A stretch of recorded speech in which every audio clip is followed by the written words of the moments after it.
In modern society, it is increasingly common to see women who not only go against the grain, but also find deep harmony in choosing solitude. In a world where a woman's worth is traditionally measured by the presence of a partner, this choice challenges established norms. Why are more and more women choosing solitude, and could this path be not a rejection of love, but a return to something far more important? Nowadays, many women choose solitude not as a temporary respite, but as a conscious path of self-discovery. Society often labels them as lonely, rebellious, or even incomplete, but there is much more to this choice. Carl Gustav Jung, the founder of analytical psychology, saw the potential for profound transformation in female solitude. This choice may be related to the need to confront the anima or animus, integrate the shadow, and ultimately, the process of individuation. This is a complex path in which a woman attains wholeness regardless of the presence of a partner. It's not just about isolation, but about a silently experienced truth. Solitude can become a path to true freedom. For centuries, a woman's identity has been closely tied to her role as a wife, mother, or homemaker. Her value was determined by her ability to care, obey, and support the family structure. Independence was discouraged and often seen as a threat. A single woman aroused either pity or suspicion. Her solitude was considered not a choice, but a failure. But today, the situation is changing dramatically, and the question arises, what led to these changes?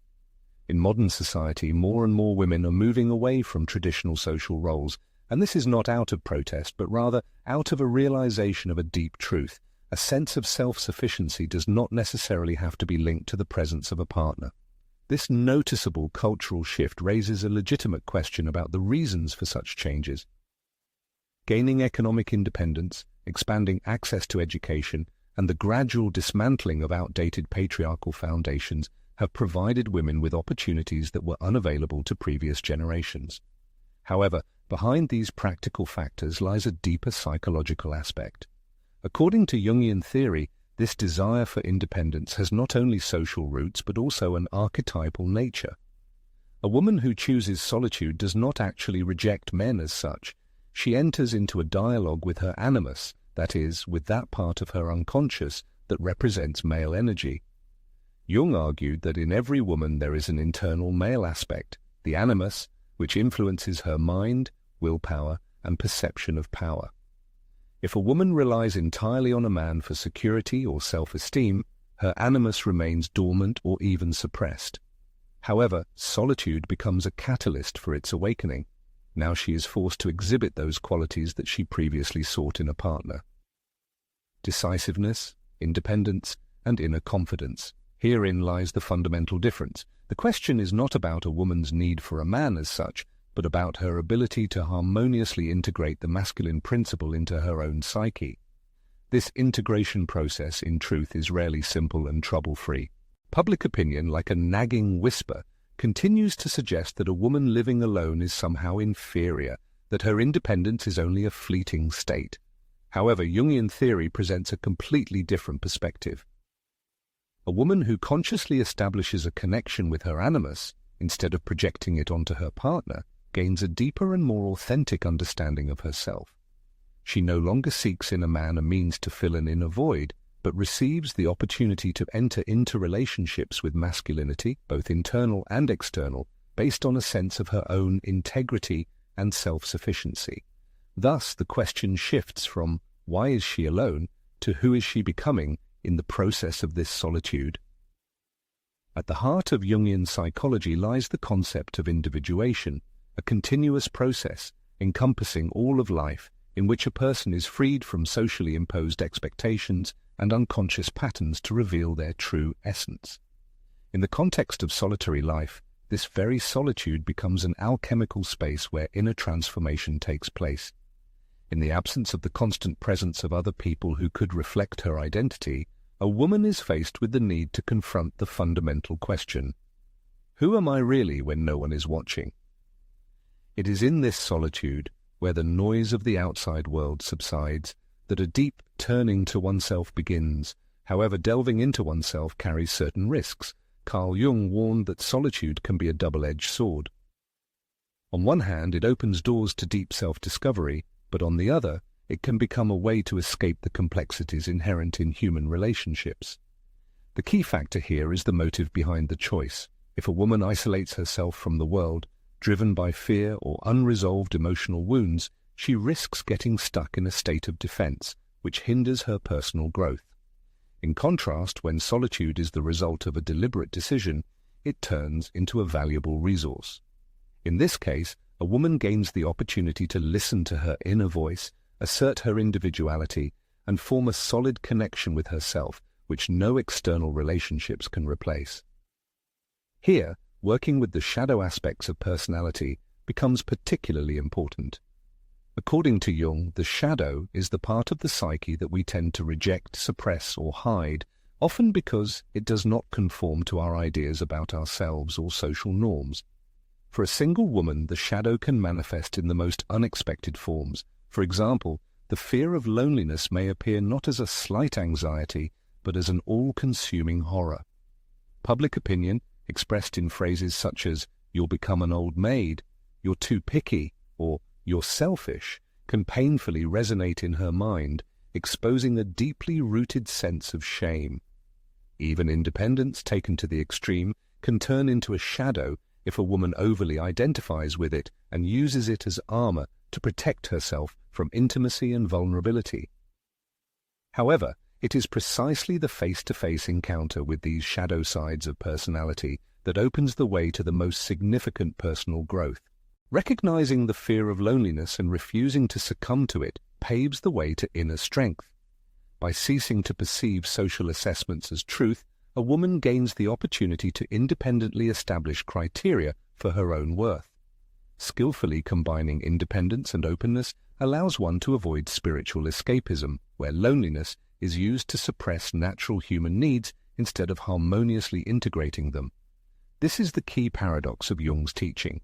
The integrity of personality is achieved not through the denial of individual aspects of oneself, but through the awareness and acceptance of the most hidden corners of the psyche. In this context, loneliness ceases to be just a way of life, turning into a path of self-discovery and transformation. A woman who chooses this path emerges from it not ideal or complacent, as often dictated by social stereotypes, but transformed into a deeply authentic personality. She no longer seeks to escape her shadow sides, but neither does she allow them to control her. She learns to find a balance between solitude and relationships, independence and vulnerability, until she grasps the fundamental truth. Her inner essence is already inherently whole and self-sufficient.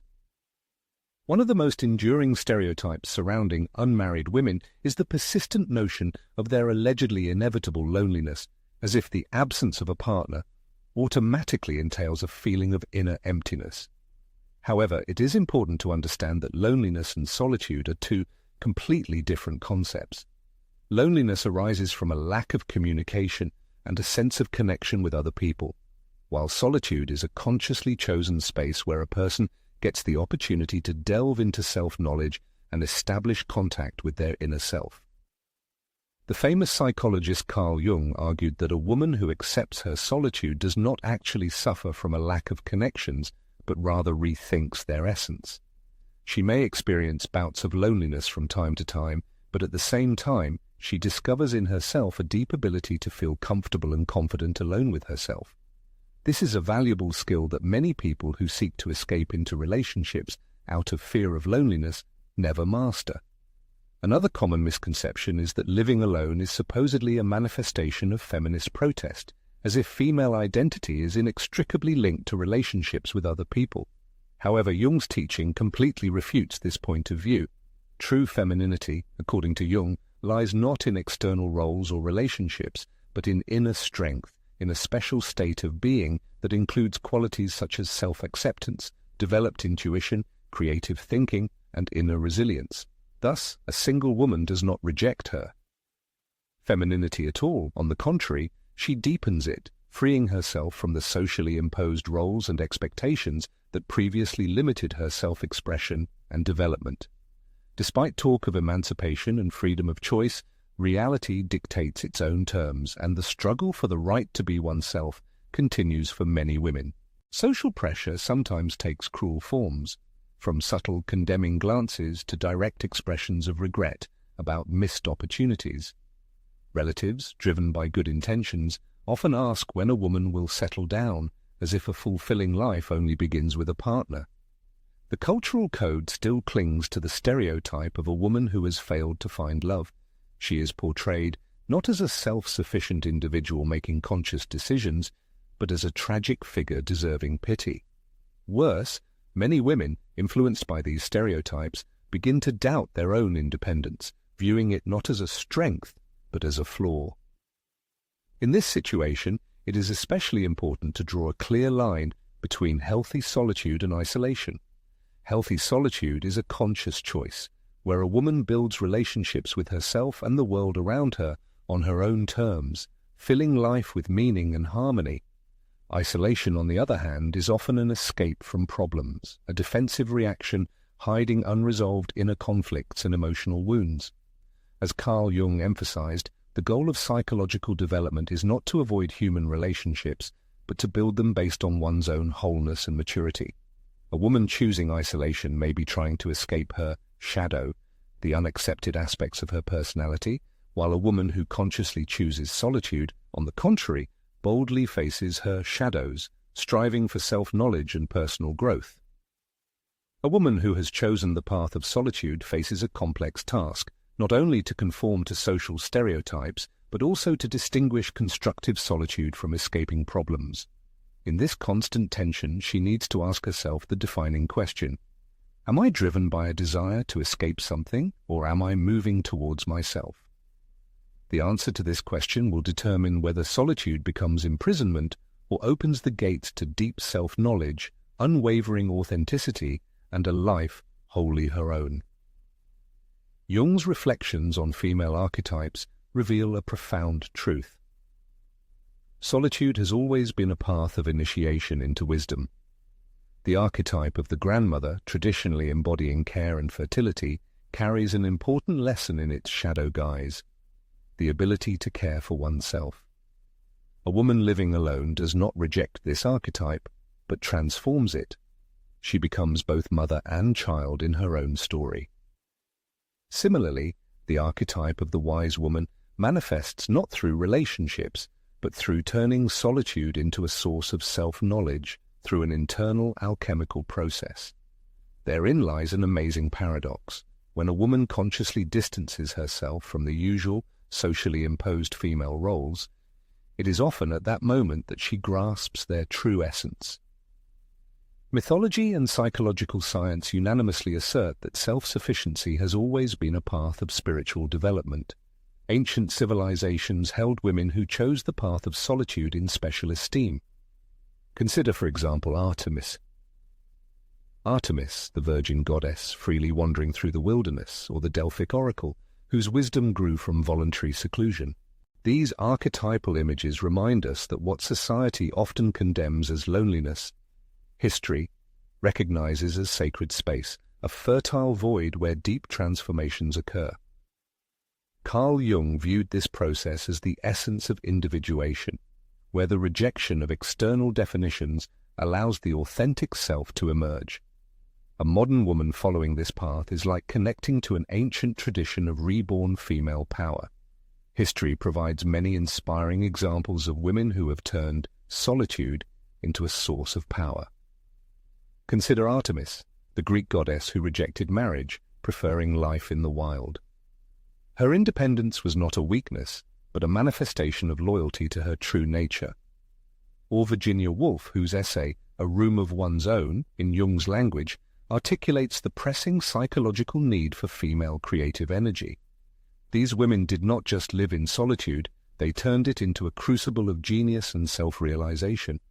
Even mythical characters such as Baba Yaga, the frightening but wise old woman from Slavic folklore, demonstrate how society simultaneously fears and craves a woman living outside conventional norms.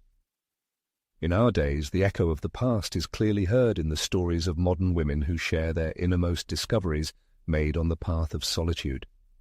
An artist who found her unique voice after years of silence, a leader who learned to trust her inner intuition unconditionally without needing constant approval from the outside. A healer who discovered her talents in the silence of solitude. All of them confirm Jung's key idea with their lives that some truths are revealed only in solitude. One woman recalls her years this way. It was a time when I stopped portraying femininity and began to truly live it. Another shares, in the silence, I came face to face with aspects of myself I never knew existed. These revelations testify to a universal truth. A woman who dares to be alone often discovers that she was never truly lonely, but rather in profound harmony with her whole self. This journey culminates in a radical re-evaluation. What if solitude is not the absence of something, but a deep connection with divine feminine power? A woman who chooses this path follows in the footsteps of priestesses, mystics, and creators. Her solitude is not emptiness, but a sacred space where she can finally hear the whispers of her own innermost wisdom. In light of Jungian psychology, the heroine achieves the coveted goal that many strive for, but few attain, not just independence, but genuine individuation, a triumphant return to her true self. Through the lens of Jung's teachings, it becomes clear that a woman's decision to choose the path of solitude is not merely a lifestyle choice, but a deep dive into psychological and spiritual self-discovery. Solitude appears as a mirror, reflecting unlived aspects of the personality, the animus demanding integration, the shadow that must be bravely faced, and the social stereotypes that must be shattered in the name of wholeness.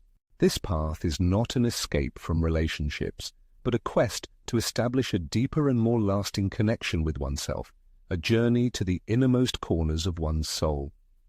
Embarking on this path, a woman joins the archetype of ancient feminine wisdom, standing alongside those who have managed to transform solitude into a source of strength and self-sufficiency. The truth, simple but radical, is that solitude is not a rejection of men, but an acceptance of oneself in all fullness and diversity, an affirmation that a woman's wholeness does not depend on external factors, but is the result of her willingness to meet all her aspects, masculine and feminine, light and dark, strength and vulnerability.